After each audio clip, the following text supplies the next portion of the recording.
Hi there, this is Sarah Kuhn. If you are an INFJ or in a relationship with an INFJ or related to an INFJ in any way, and you want to figure out how they operate, what makes them tick, and how to communicate with them better, this is the show for you. It's called The Quiet Ones. This is a show that deconstructs INFJs, what they are, how they think, how they feel, how they operate, and how they relate to people with other personality types. Whether you have just found out that you're an INFJ or have known for a number of years, there is something for everyone. You will learn more about your personality type so that you understand who you are and understand how you operate in the workplace, in relationships, in your family, and with friends. I want you to walk away from every episode feeling like you have a place of belonging, feeling like you are no longer alone, feeling like you have a place to be heard and seen and understood as you really are. This is a place to connect with other INFJs, to learn and grow and really thrive. I want to give you inspiration and real life strategies that are going to help you figure out how to live your best life every single day.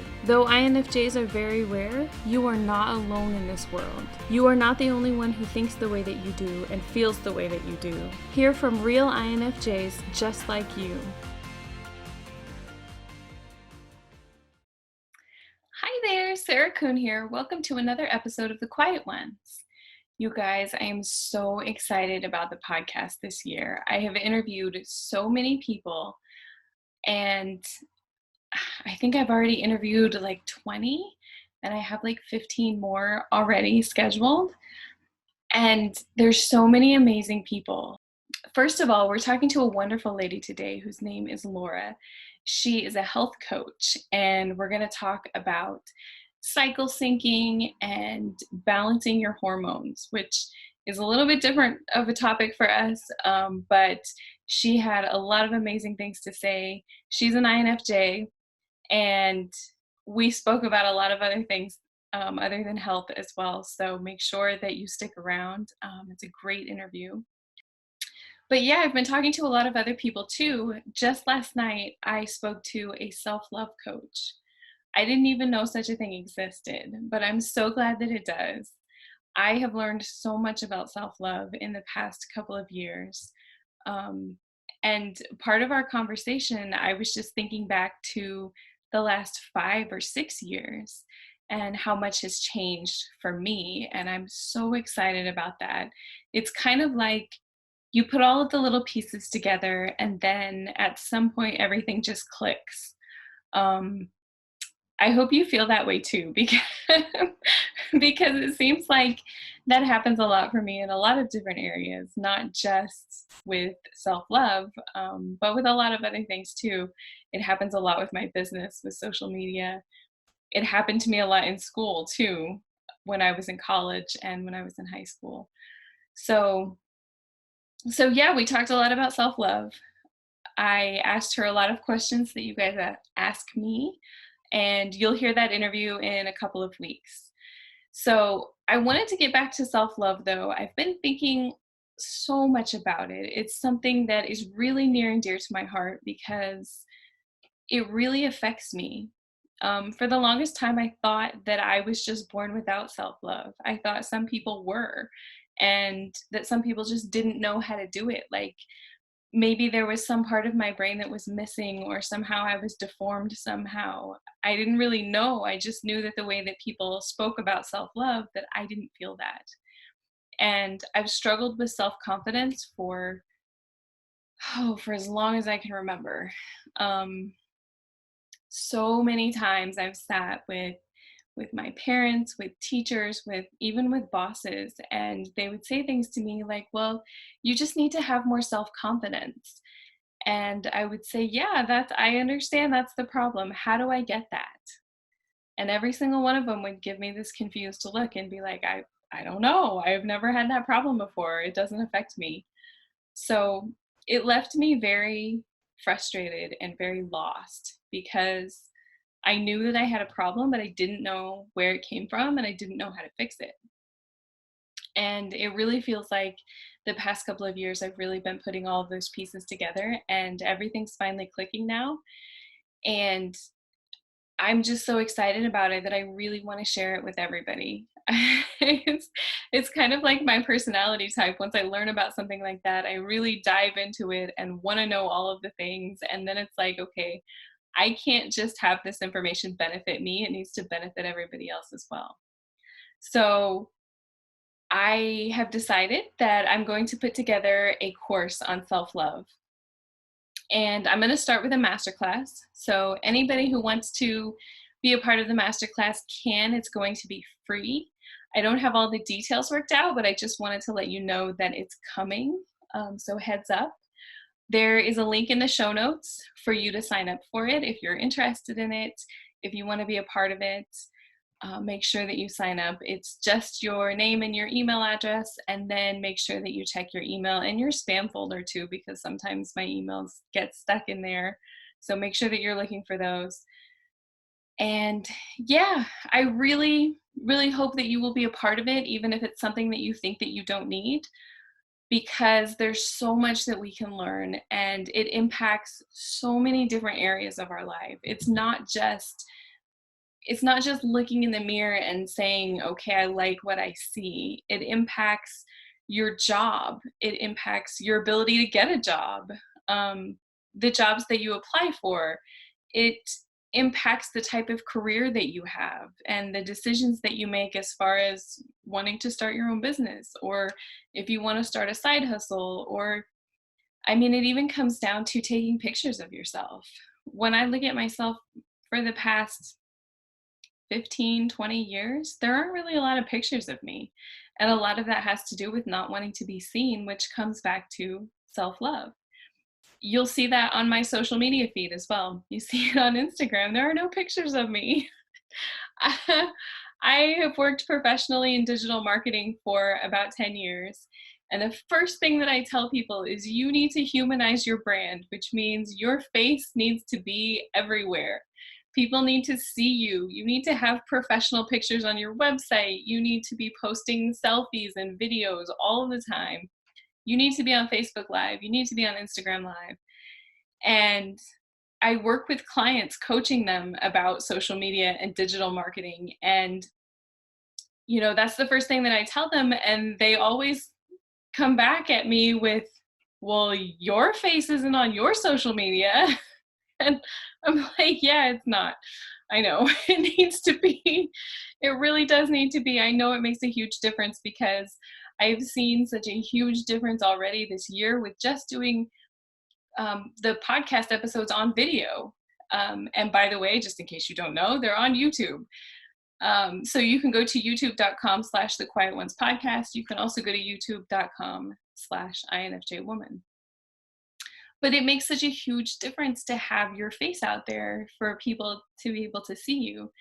And all of that comes back to self-love. It comes back to, I don't like the way that I look, and I don't want pictures of me. I don't want videos of me. And like I said, it's something that I'm working through, and it's something that I'm getting more comfortable with. And I want to be able to share that with anybody who needs to hear that, because it just makes such a huge difference, honestly. And especially if you want to write, if you want to start a blog, if you want to start an Instagram account, whatever it is that you want to do, this can help you. And not only in business, it will help you in your relationships as well. It'll help you in your friendships, in your relationship with your family, and in your relationship with your significant other. Or if you're single, it will help you with dating as well. So there's a lot of different aspects that it impacts, pretty much everything, honestly. So definitely check it out. The masterclass, like I said, will be free. I don't even know what it's going to be titled yet. I'm still in the planning stages and trying to put everything together. But I will let you know in the next couple of weeks, if not next week. Okay, so the other thing I wanted to tell you about is the INFJ Community. You guys, if you haven't joined the community yet, you really need to join it. It's this completely amazing place. It's totally free. It's a lot like Facebook, but it's way better than Facebook because you don't have to deal with an algorithm. and you don't have to deal with ads. And the majority of the people on there, like 99% of them, are INFJs. And we have these amazing conversations about a lot of things that most INFJs don't get to talk about, that things that I wouldn't talk about with my friends because they just don't understand. So I asked some people who are already in the community what they think about it and how they would describe it to other people. And I wanted to read to you a few things that they said. So the first one says, I never expected to feel so understood, even with those crazy thoughts and ideas. I think that everyone who identifies as an INFJ should experience being in this community. Yes, I completely agree. You definitely should. Okay, the next one says, it's really awesome to meet people who understand you. It's like the happy place where we wanted to be or hide in when we were children. I agree. It's definitely like that too. The next one says, it feels very comforting to find people who can relate to our life experiences. To find others who understand without judgment is such a warm embrace. It really is. That understanding and the whole part about not being judged, it's completely amazing. Okay, one last one. It feels like a real home when I can share my thoughts and feelings and makes me realize that I'm not alone and feeling like a warm welcome. You guys, I really think that you need to be a part of this. Like I said, it's completely free. You can go to infjcommunity.com, and there's also a link in the show notes that will take you directly into the community. Yes, definitely check it out. Definitely. Okay, so let's get to our guest. Our guest today is Laura Charelle. She is the owner of a company called Balanced Bombshells, which offers high-performance wellness coaching to women who are striving to achieve their goals. She's going to tell us all about cycle syncing, which is balancing your hormones, which makes a huge difference in your life.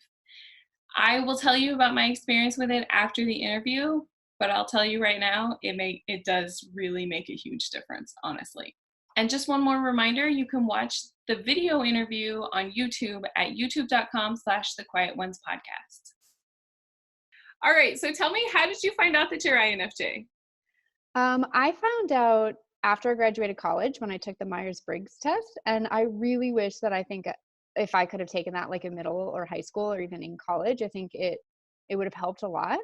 Um, and then once I read the profile, I was like, this makes so much sense to why I do what I do.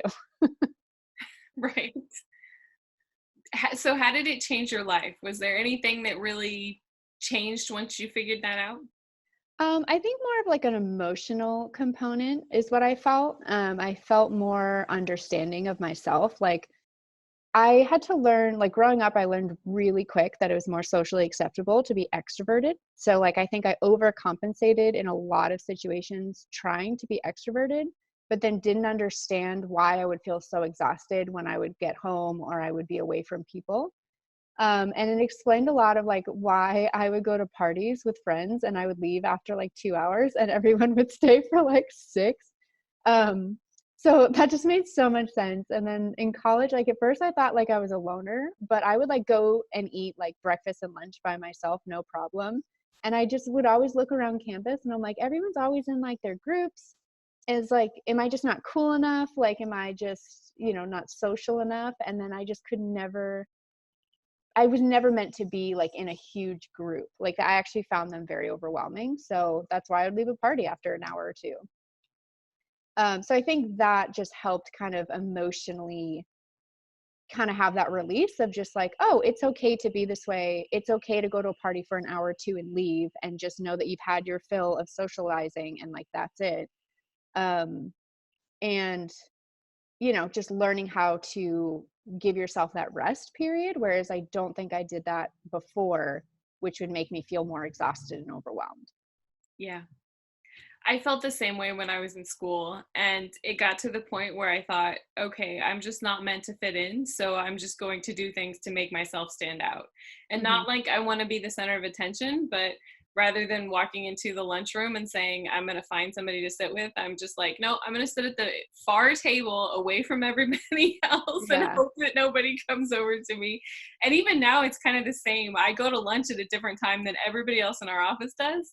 Yeah. And I always leave the building just to avoid all of the people in the office, because Yeah. it's like I need some time in the middle of the day to recharge. Yeah. I always did a walk. So once I got into the working world, I would take a walk every day at lunch. And that really helped me just kind of like reset. And the days I couldn't walk and I would just be in an office all day, I would just be really tired going home.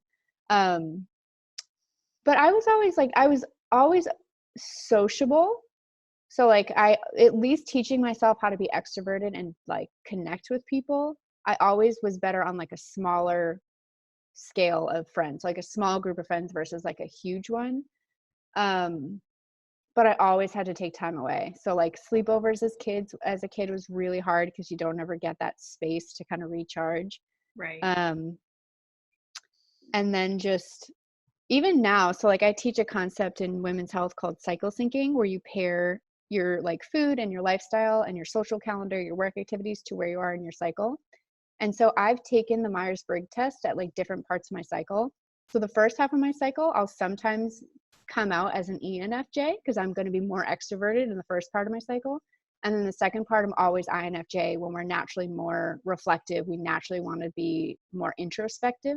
So it's like really fascinating to see that even my cycle can change, like your energy levels change, which then kind of can dictate your sociability as well.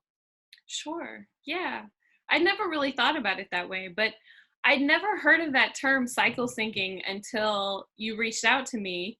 And I was so interested to learn about it. I even watched your masterclass and I was just really in awe of how much can change. And I am a big believer that food is a big healer. And I don't even know the right way to say it, that it can dictate a lot of how you feel. And I know that there's a lot of people that believe in healing all different kinds of things, even as far as cancer, Yeah. um, with what you eat, which I'm a huge believer in that. And I never really connected it to your cycle, though I have felt that at certain times because I've Mhm. experimented a little bit with intermittent fasting because I know that, a lot of people do these days. Yeah. And I noticed, at least in that respect, that it does make a difference for me when I'm fasting more as opposed to when I'm not.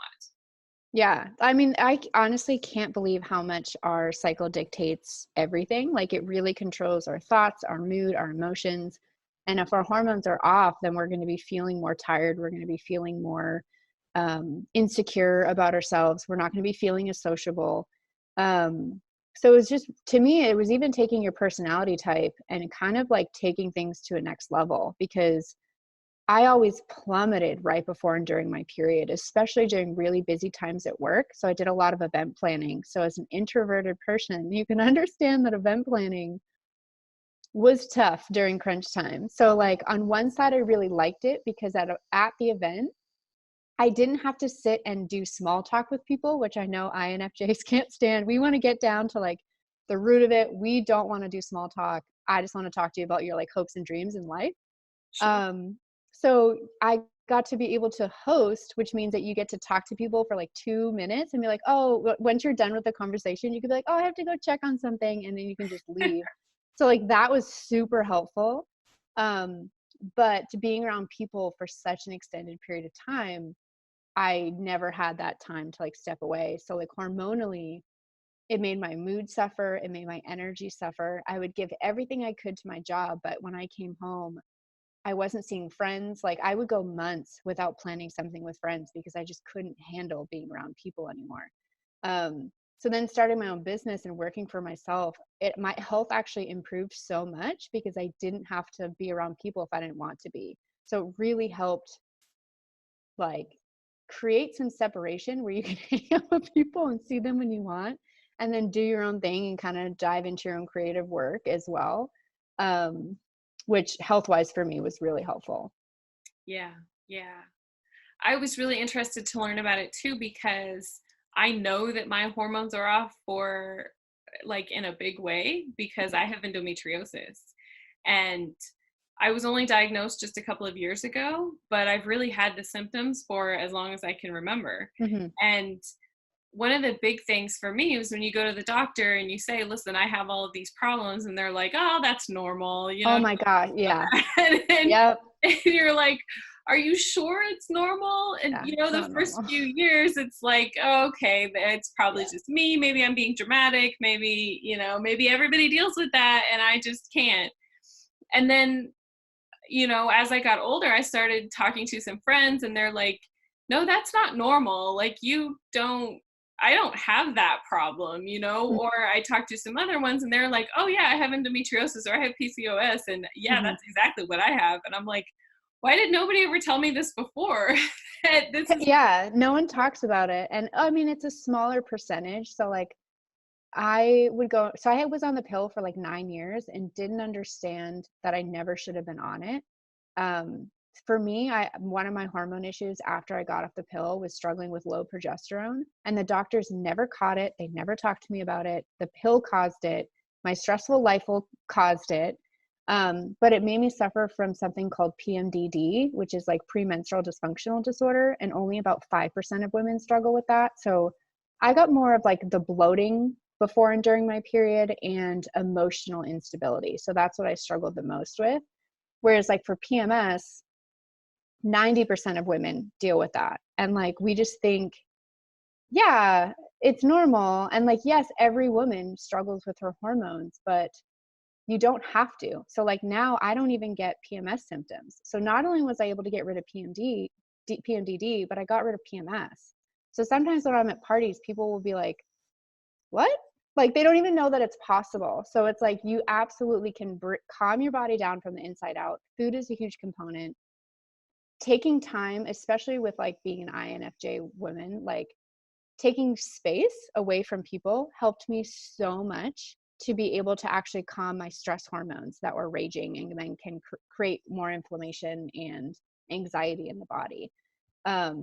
So I'm glad that you were open to talk to people too and like kind of know, I don't think this is right. And I have a hard time with doctors now too, because they were just like, oh, it's normal. Or like, why don't we put you back on the pill? And I was like, well, last visit you said I never should have been on it. So I'm confused on why you try to push it right now. So I'm good on the pill. one of the things that really has created a lot of mistrust for me is I went to see one doctor and he said, you have all the symptoms of endometriosis. The only way that we can really diagnose you is if we do surgery, and we're not going to do that because it's not necessary. I'm just telling you that you have it based on what you're telling me. And I'm like, okay, that works for me. The next doctor I go to says, you don't know unless you have surgery, so let's schedule surgery. And I'm like, I don't need surgery. I'm Yeah. not going to have surgery. And the next one says, well, you might have it. It might just be normal. And I'm like, how can you go to 3 doctors within Yeah. 3 years and them all say such varying things? Yeah. I mean, and they don't ask a lot of questions. They Mm-mm. don't, dig too deep. It's just like this surface level thing. And then it's like, okay, here's what we can do. We can do surgery, or you can have 3 different kinds of birth control. And I'm like, I don't want to take birth control. Yeah. It makes you feel like crap. Yeah. Like I've And then, talked to so many women who are like, so it all depends. Like everyone's hormones are different. Some women can feel really great on the pill and not have any symptoms.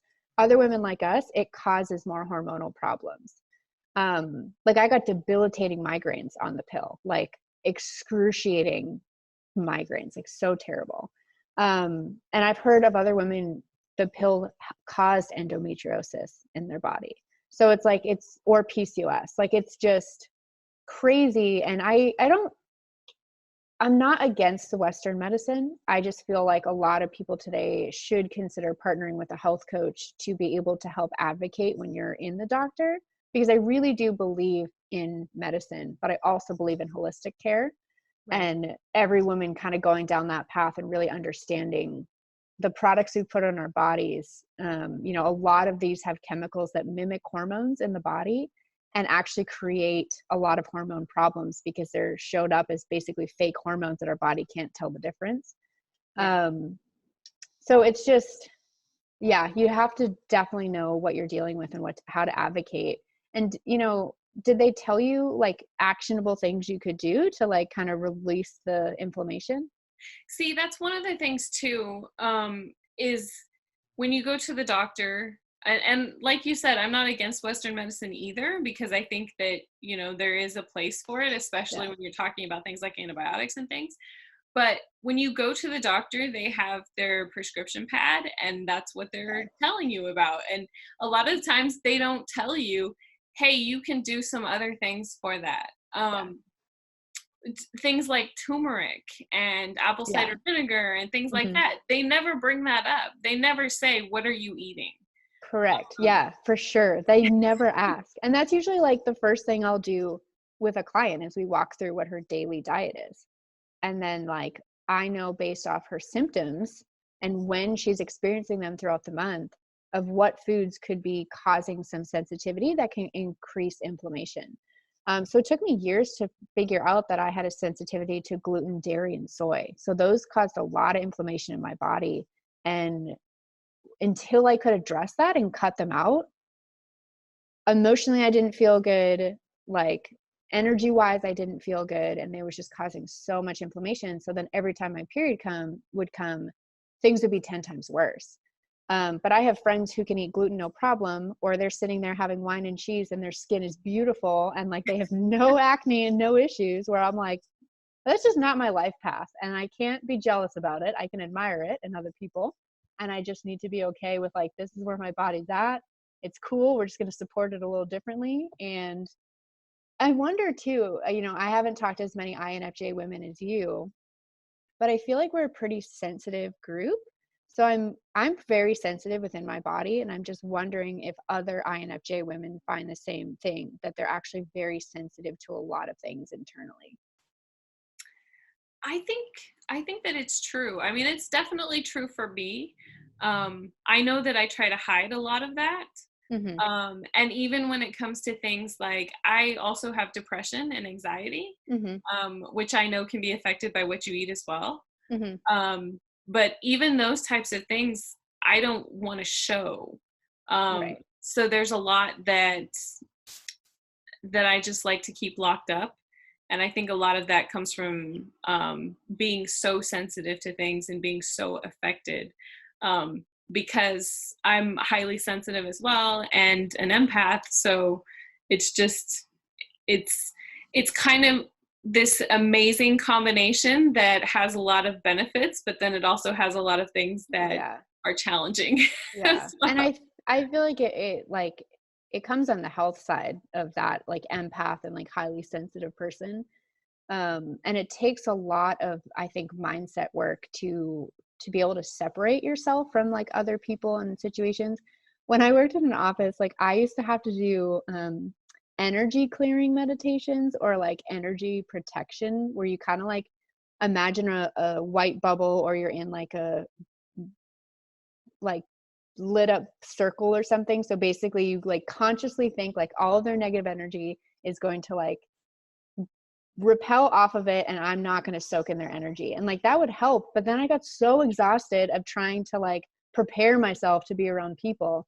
So like mindset wise, I feel like it can just take such a toll, and you have to really strengthen that mindset. But I It, do know like, yeah, depression and anxiety is very inflammation based. So I wouldn't be surprised if it's tied to your endometriosis as well. it's the whole sensitive thing has gotten worse for me as I've gotten older. Hmm. When I was in my late teens and early 20s, I worked in retail for 6 or 8 years. And I mean, I worked at Walmart during Christmas time. Oh So my talk about gosh. information overload. Yeah. I used to work at a supermarket, and like, yeah, it's a lot. I don't think I could handle that now, Yeah. honestly. Oh, for sure. Yeah. Yeah, it's a lot different. And I don't know if it's just because I've gotten more sensitive as I've gotten older, or because I know what that is going into it I now. think it's because you know, and you have a lower tolerance. Like, I feel like once you kind of know who you are and how you need to be in life, like, you really set a lot of boundaries, and you don't want to allow things in that are, you know, are going to make you feel lower energy or less than. And it's just, yeah, it can be really hard. But at least like, I feel like part of it is just recognizing it and like shining light on what the issue is. So then you can choose differently. Yeah. Yeah, for sure. For sure. So I want to get back to cycle syncing. Hmm. And I was wondering if you would walk us through each one of the 4 steps, because I learned a lot in your masterclass Yeah. and Yeah. There's I'm a still lot. trying to process everything that I've Yeah. learned. And so I always call it a practice. So like, just like you're going to practice yoga, just like you're going to practice meditation, you're going to practice your cycle, because like how we feel. So for the women who don't know, we have 4 phases of our cycle, and our body has to basically click through each of the phases for our hormones to reset. So like, that's how a woman's hormones reset compared to a man, where his hormones reset on a 24-hour cycle. So like every day his hormones resetting. So where it gets, I think, a little confusing for women, and I think why we're so misunderstood, is each of our cycle lengths can then be different. So like, the average cycle length is anywhere between 21 and 35 days. So like mine, used to be like 33 days. And as I was balancing my hormones, it went down to like 28, 29 days, where some women might be 26. So like, whatever your cycle length is, your body's then going to take that many days to reset. So any sort of food changes, any sort of like, fitness changes you make, your body has to go through an entire cycle to see a slight improvement. So I know women get discouraged when they're like trying to lose weight, and they're like, why is it then taking me, why don't I see results in like 4 weeks of healthy eating? And it's like, because your hormones had to go through quite a bit to reset, and you only get that slight improvement. So then when you're diligent with your habits for month 2, at the end of month 2, you'll notice another slight improvement, and then things start compounding on top of each other. So if, let's say, your goal was weight loss, you'd finally start seeing the results later. And I always have to remind women, it can take like 8 to 12 weeks before you actually see the results of your habits. But I think too, and I'll go through each of these phases, really just understanding that your body's going to be a slow process, and like it can be you really want your healthy habits to be a lifestyle, not something you go to as like, I've tried everything else. I'm going to try it for 2 weeks. And like, that could be why people don't stick to things. Right. But the first day of our cycle starts the day our period starts. So that's like day 1. So every time you have your period, you're on day 1 of your cycle. And so that is what we know of as our menstrual phase. And I think I feel like all women would know that. And that can last anywhere between 3 to 7 days, depending on how long someone's period is. And then from there, we move into our follicular phase, which is a 7 to 10 day period. And so most women here will notice that as they go through that week, their energy starts increasing. So like, we can feel lower energy during our menstrual week, which is a very natural thing. And it's a time for us to actually be more introspective. If you remember from any sort of like ancient, I don't think I learned this in school, but like ancient history, they used to have what was called red tents, where women would go into these tents and menstruate together. And they would basically take time away from their daily activities. They would connect with other women. They would honor what their bodies needed and really take that space for themselves, where like, obviously in modern day life, we don't have that, but there can be ways that you can carve out that space so you can kind of just come into yourself. And I have noticed the cycles that I have really made sure to honor my body and really listen to my emotions and how I'm feeling and what I need, I have a calmer and happier period, versus trying to kind of go against how you're feeling, like trying to be doing a super tough workout or like working 12 hours a day without a rest. Like, you're going to feel physically much more tired. So it's very natural. So then in the follicular phase, our hormone levels start rising, which means our energy also starts increasing. So I feel like that's good to know too, because I used to try to, I didn't understand from week to week why I would feel more tired than the next. So I'd always like try to get back to the week where I felt more energy, where I would be having more caffeine, I would be having more sugar, I would be, doing all these things to try and increase my energy as a quick fix, without really realizing that my body was never going to get there. And so like, that was a huge growth moment for me. So then your energy starts increasing. And then from there, we go into our ovulation phase, which is about 3 to 5 days. And most women know of this phase as the time of the month in which we can get pregnant. Um, So our energy actually peaks here because estrogen, one of our hormones, it's a very stimulating hormone, and it peaks and our energy is like through the roof. So especially being an introverted person, this is probably when you're going to actually really want to be social. You're going to want to connect with people. So I always tell women, like, you know, plan parties. And like, if you only go for 2 hours, that's cool, but you're going to get your social fill. And then from ovulation, we shift into our luteal phase, which is 10 to 14 days. And I like to break this up into 2 weeks. It just seems so much easier to remember.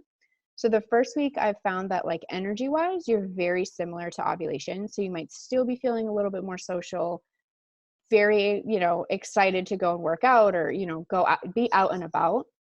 And then the second part is what most women know of as our like PMS week. So it's a week before your period. And that's really when women start showcasing a lot of hormonal symptoms. So your hormone levels are actually starting to decline to prepare for your period. And a lot of women have a hard time with those hormonal shifts. So like more women will report anxiety, depression, low level thinking, the bloating, acne. Like that's really when the physical and emotional symptoms will show up. So it's really, you can't like spot treat your cycle. Like you can't show up and you're like, I'm just going to treat my body well for 1 week and I'm going to be good. I'm going to balance my hormones.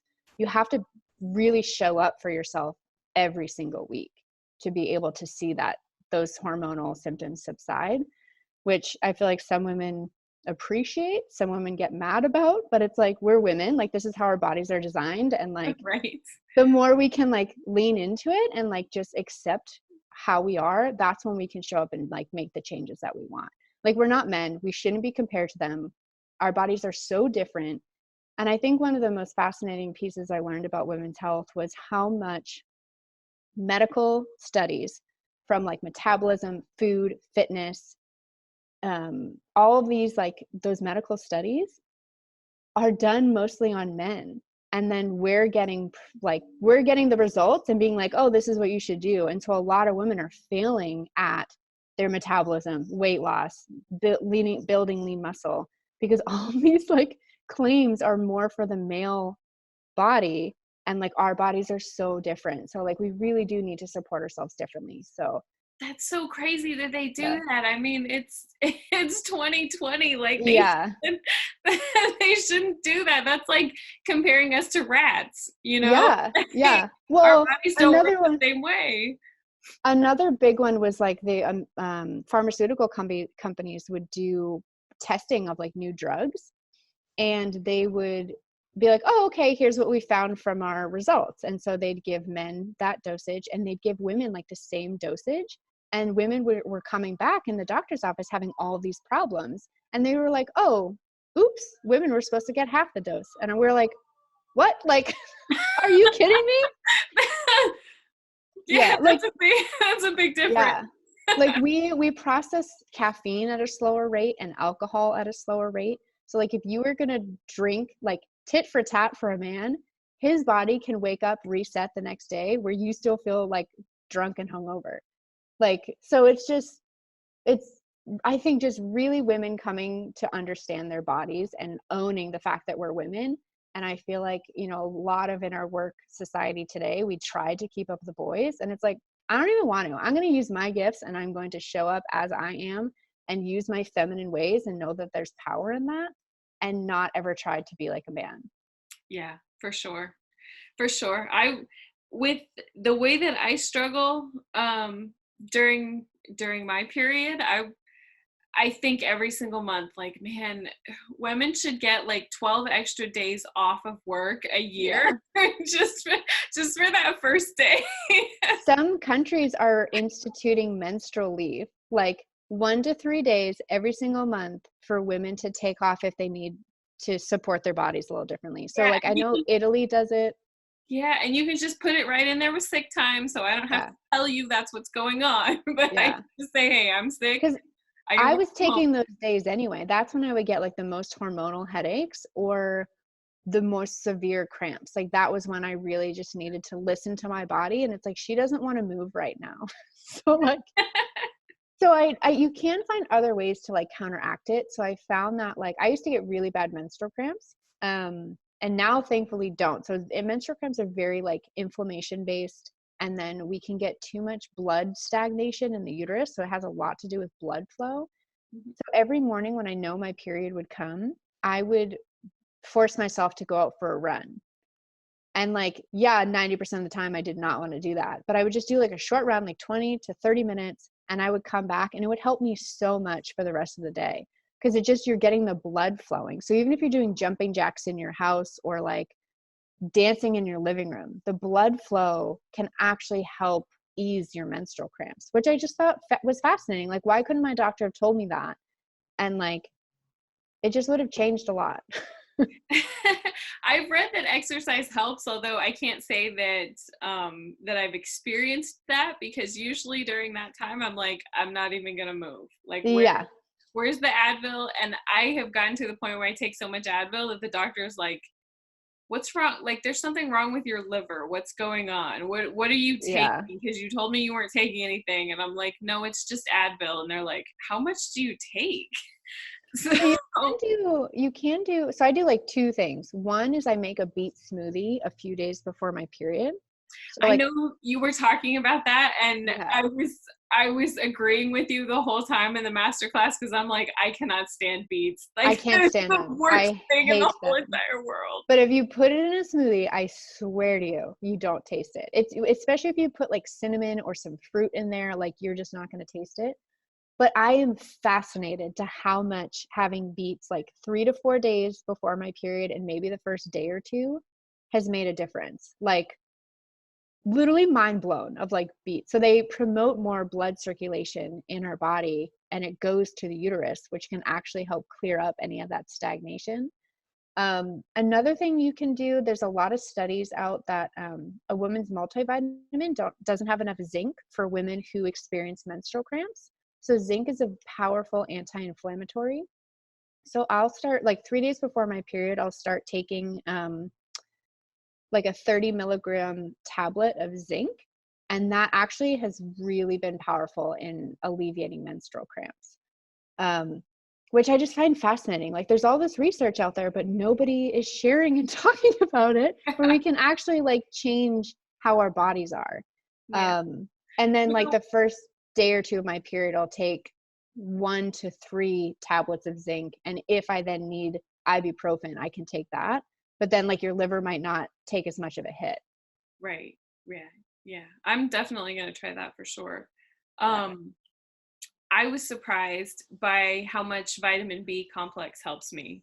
Yeah, for sure. Especially with anxiety. Like, I'm a whole Hmm. different person when I take it. Yeah, And same here. every time I've been to the doctor, nobody's ever told me that. Nobody's even Yep. suggested it. Yeah. And then things like I have problems sleeping. So I take melatonin, and I Hmm. just started maybe a month ago taking, I'm probably going to say it wrong. I think it's valerian root. Hmm. It's Oh yeah, it's like found in tea. yeah, it's the most amazing thing. You take it and you Yeah. just go right to sleep. And I'm like, what, like, why didn't Yeah. you ever tell me this? You might like magnesium too. Magnesium is like very relaxing to the body and kind of can just like calm you down at night. And it helps with inflammation too. Like it just kind of relaxes the body instead of feeling so tight. Right. Yeah, I definitely noticed like vitamin B6 for me helped a lot with PMS, and then vitamin D. So this also comes back to food. So like our bodies are not just what we eat, it's what we actually absorb. So like if you have a lot of like inflammation, your body might not be able to absorb the healthy nutrients that you're eating. So it would make sense you might need to supplement with some additional vitamins to be able to feel like sane and calm and happy. Right. Whereas some people who don't have that, or who aren't as prone to inflammation as you or I would be, they're absorbing the vitamins that they're eating. So they might then not need to supplement with them. So it's like really comes down to knowing your body. And because I'll take quite a bit of vitamin D, and my husband's like, why are you doing that? Like, we live in San Diego. Like, what are you doing? And I was like, I have tested not taking it, and I'm a different person. Same with B6. And I was like, these two, like, nope, I hear you, but I'm going to listen to myself. I'm going to listen to the research I've done, and I'm going to honor that because I know you know your body better than anybody else. Yeah. Yeah, for sure. And it definitely matters when you're on a different diet. I'm a vegetarian, and I've always been a vegetarian for my whole life. And nobody ever told me, hey, you might need B complex because you may not be getting enough Yeah. of it. They always Yeah. say that for people who are vegan. And I've gone back and forth between being vegan, but I'm not right now. But nobody It's ever a tough said, diet. Yeah. yeah. It's tough. And I know that people that are on other diets, like you said, that you're gluten free, and you know, there's a lot of people that are on different kinds of diets like that make a huge difference too. Yeah. I've tried, so I feel like I've tried like every diet just because I always love testing things and like seeing the benefits. So like Right. I did vegan for like 4 months and it was really hard. And then that same year I went vegetarian for 8 months, but I didn't know I was supposed to be gluten free at that time. So like I didn't understand why it wasn't fully working. Then I've done paleo, which helped a lot for me personally. It's an anti-inflammatory diet. So like that helped a lot. But there's so many times too where if I did paleo for like too long, it was like too much of a low carb diet. So like that energetically like didn't always work. So I really try to go for more of like the moderate approach, like doing a lot of plant-based stuff, eating meat on like basically you're supposed to have meat as like a side dish. And I feel like especially from like the paleo side, it's like they're loading up the meat products, which is really hard on digestion. Um, and just really making sure that your body has like what it needs. And so vegetarian for me, I always respect the diet, but my energy tanks, and probably because of the lack of B vitamins. Yeah. Yeah, for sure. It makes a huge difference. For sure. Yeah. So let's say that we're completely sold on this, and I know that we've talked a little bit about a little things that we can do. Where do we start if we want to get started doing the whole thing, going completely syncing everything up so that we feel better all the time rather than just you know, a little It's a bit few weeks. yes. I always have women start tracking their cycle. So like I never tracked my cycle until I started cycle syncing. I never knew how long my cycle was. At the time it was actually like 40 to 43 days, which was abnormal. And I had no idea. So like that's eye-opening. So you can either track it on your calendar of just marking it like, hey, this is when my period was, and just here's how many days it was. But I really like the app Clue, like CLUE, like the game. And it's a monthly cycle tracker that, especially if you start balancing your hormones, you might notice that your cycle shifts a little bit. And this app was the one that would update the most. So other ones that I was testing, they wouldn't like update of the fact that my cycle went down to like 33 days or 30 days. So it was constantly putting me on like whatever I first registered at, which I thought sucked. Like I was like, that's not helpful. Right. So Yeah. Clue updates immediately. And then if you're going to be cycle tracking, like you'll get notifications to like the front of your phone when like your ovulation is coming up. It'll basically say like, this is your fertile window. So like most people will use it like if they're trying to have a baby, but if you're not, you can also use it to like avoid your partner at that time. So I appreciated the quick text message, so then you don't have to think about it as much. Right. And then it'll also send you a notification of when your period's coming. So like I would get that notification. I was like, cool, time to make a beet smoothie. Like, you know, just starting to like sync up with your cycle. I also have women keep a cycle sync journal because you don't want to compare your life from like week to week. So you don't want to be like, hey, last week I felt this way. This week I'm feeling like this. You want to compare cycle phase to cycle phase. And that's when you can start finding the patterns within your thought, mood, symptoms. And that is going to be really powerful information. So you compare menstrual phase to menstrual phase, ovulation phase to ovulation phase, and you're going to be amazed at like how similar those phases are to each other. And you can then start predicting how you're going to be feeling, what kind of foods you might feel like, what kind of workouts you might want to do, what kind of social activities you're going to want to do. And then you can start planning your life accordingly. And it's just amazing, just like the sense of overwhelm I think it takes out of our lives. And it just feels like, even when you said like, oh, I kind of noticed some of this stuff, it's going to become so intuitive and you're going to be like, wow, I actually already knew a lot of this about myself, but I never paid attention to it because no one ever told me I could do that. You know, like we don't know it's possible. So Yes. Or that you should do it. yeah. So there is a note to say with this too, because like you're off the pill, I'm not on the pill. Cycle syncing is technically a natural way to balance hormones. So if you're on the pill, if you're on the IUD, you actually mask ovulation with these birth controls. Like that's what it does. It hinders ovulation so that you then can't get pregnant, but then you actually don't click into the phases the same way. So I've noticed a lot of women when they're on the pill or the IUD, they say that their energy feels like muffled. So like they don't get this spike of energy that you or I would get during ovulation.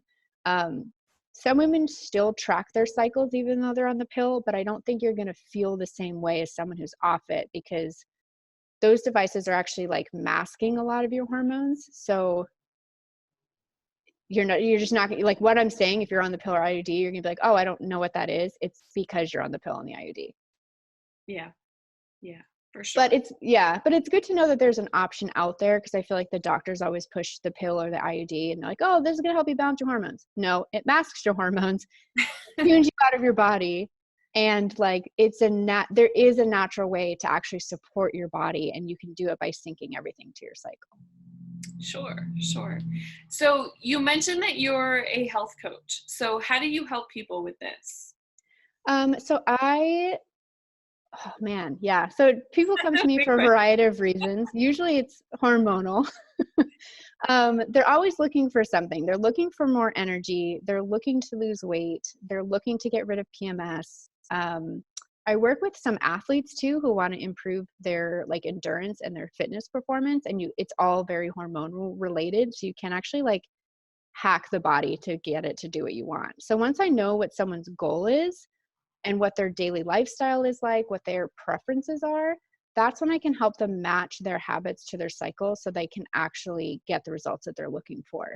And I usually work with women in like 3-month packages, because I need 2 to 3 cycles for you to be able to get the results that you want. If you came to me and you're like, I just want to work with you for a month, I'm going to be doing a disservice to you, because you're not going to get the results that you want in one cycle. Like you might see a slight improvement, but to really get the results you want, we need like 3 months. Sure. Yeah. Awesome. Good deal. So tell us where we find you. Yep. So I am at balancedbombshells.com. So that's my website. And so that has the free Hormones 101 Masterclass from what you were talking about for women who want to understand their cycle. That's like our most sought after class too. Like, it's just amazing. People will find that on like Instagram and Pinterest. Like, where are you women coming from? But I'm also at Balanced Bombshells on Instagram and Facebook. So those are like my social media channels and website. All right, here's a few takeaways. Number 1, food is a huge component in how we feel, especially around your hormones. Number 2, don't just blindly listen to your doctors. Do your own research as well. Number 3, consider what you're eating and do some research on how it affects you. Your symptoms could be coming from what you eat. Number 4, a woman's hormones reset every cycle. A man's reset every day. Number 5, your cycle is made up of 4 different phases: menstrual, follicular, ovulation, and luteal. Number 6, it takes a full cycle for your body to change and for you to see changes like weight loss. Number 7, you can get rid of menstrual cramps with exercise and eating a few simple things. It's all about blood flow. Number 8, use an app to help you keep track of your cycle. Laura and I recommend an app called Clue. Number 9, cycle syncing will feel different if you're taking birth control. You won't feel it as much. Okay, so I promised I'd tell you about my experience with cycle syncing. As I mentioned in the interview, I have endometriosis, so I experience a lot of pain with my period. This month is actually the first month that I've done this, so I still have a long ways to go, but I wanted to try it out. I will literally try anything that will help with the pain and with the cramps and with all of the mess that comes with that. So I went to Whole Foods and I got some beet juice, because the thought of a beet smoothie just made me cringe. I hate beets more than anything. And so I bought the beet juice, and that was the worst possible decision in the whole entire world, because not only was it $8 for this little bottle of it, but it was so nasty. It was like drinking dirt, honestly. It was terrible. So don't do that. It's completely awful. It's totally terrible. But I noticed that it made such a huge difference that honestly, I would drink it. Even though it tastes like dirt, I would totally drink it. I would drink it for 3 or 4 days every single month if it would help as much as it did. I usually take so much Advil that honestly it's really dangerous. But this time it was completely different. It was like I didn't hardly have any pain at all. It was totally and completely weird for me, honestly, because normally, like I said, it's like one Advil after another all day long for at least 3 days, sometimes longer. So I was completely impressed with the beet juice. I also went for a walk a couple of days, a couple of the worst days, when usually I'm like almost curled up in bed and trying not to move because it hurts so much. But I was able to take a walk a couple of days because I know that Laura said that would help a lot, and it really did. It helped an awful lot. So between the beet juice, and I did end up making a beet smoothie as well. So it could be a combination of the beet juice and the beet smoothie and then walking. Just doing those 3 simple things, it helped so much. So I'm positive that when I'm able to implement all of the other things that she's talking about as well, that it'll just be a huge change. I was even texting her on like the 3rd day going, I cannot believe I'm saying this, but I'm actually excited for the next time I get my period just because of this. I want to see if it gets better. I want to see a change. I've never been excited for this before. It's always been one of those things that have been like, oh God, not this week. I don't want to do this. But I'm excited. It's really made a huge difference for me. If it's something that you struggle with, I would definitely recommend checking it out. There is a link for her free masterclass in the show notes, and you should check it out. It doesn't take very long. I went through it maybe an hour and a half, something like that. And she explains a lot of what we talked about in the interview, but she explains it a lot more in depth as well. There are so many resources that she has, especially if you sign up for her email list, which you can do from her website and then from the class as well. It makes such a huge difference, honestly. I can't say enough about it. All right. Well, that's all that we have for today. Thank you so much for listening. I really, really appreciate it. Please make sure that you subscribe wherever you listen. Make sure that you go watch the videos on YouTube if you haven't. You can watch the full interview at youtube.com/thequietonespodcast.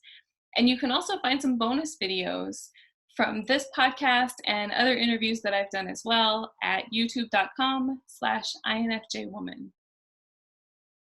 And make sure that you leave a review wherever you listen or a comment on the YouTube videos. I love reading your comments and I try really hard to respond to each one of them. So thank you again for listening, and we'll see you again next week.